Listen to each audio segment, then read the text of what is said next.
Roots and test points. So this is a way to solve inequalities algebraically. Here are the steps. You would factor determine any critical points, which are the x-intercepts, and we're going to plot them on a number line. We're going to use open circles for the less than or greater than symbols because those points are not included on the line. We're going to use closed circles if it's equal to symbols in our inequalities, as those points would be considered part of the solution. You would test one value of x from each interval, determine which intervals then are true based on our test points. That will be the solution, and then we want to remember to shade this on the number line. So we want to factor this because we need the x-intercepts. So to factor this, we're going to get x minus 3 and x plus 1. So this means that my x-intercepts are 3 and negative 1, or you can plot them right on your number line if you want to just jump to that. So for my number line, I'm going to put 0 in the middle. I need to plot the point 3. So we're just going to go 1, 2, and 3 and plot that point there. Now I'm going to use a closed circle because there's an equal to sign. So I'm going to put my closed circle there. And then I need the point negative 1, and that's going to be a closed circle. So there are points after this. We don't need to label everything.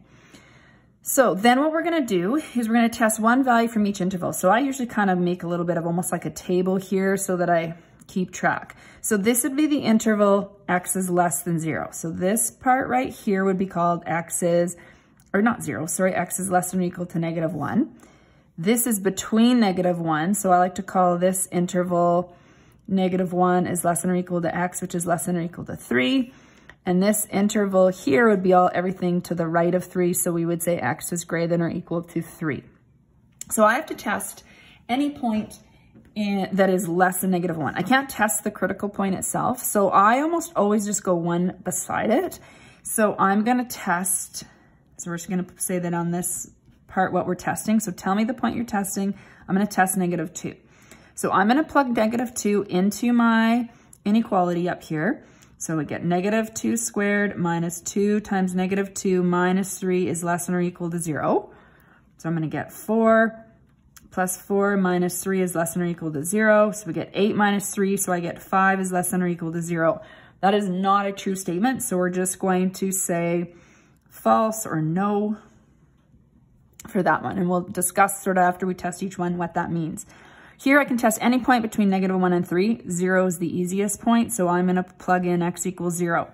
So again, into my inequality up here, I'm going to get 0 squared minus 2 times 0 minus 3 is less than or equal to 0. And so 0 minus 0, so you're going to get negative 3 is less than or equal to 0.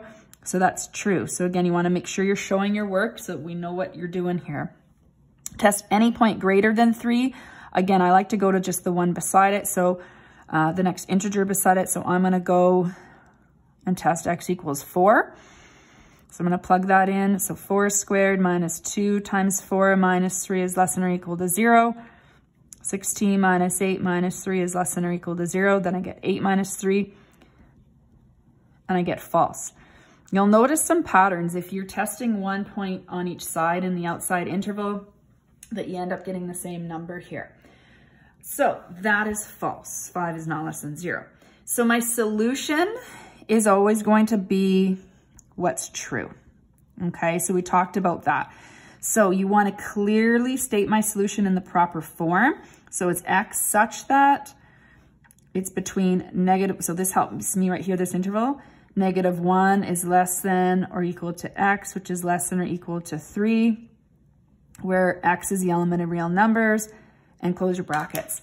Then we have to go and shade that on the number line. So what that means is we want to shade up to these because it includes that. I'm just using pencil because it's easier to do the shading with pencil, but it does include these points. So my answer is also shown on a number line, and this is my solution. Now, this example was done previously in the previous example on example 1. So this was actually example 1 2a, and if you notice, we got the same solution because this ended up being the part that was below the x-axis.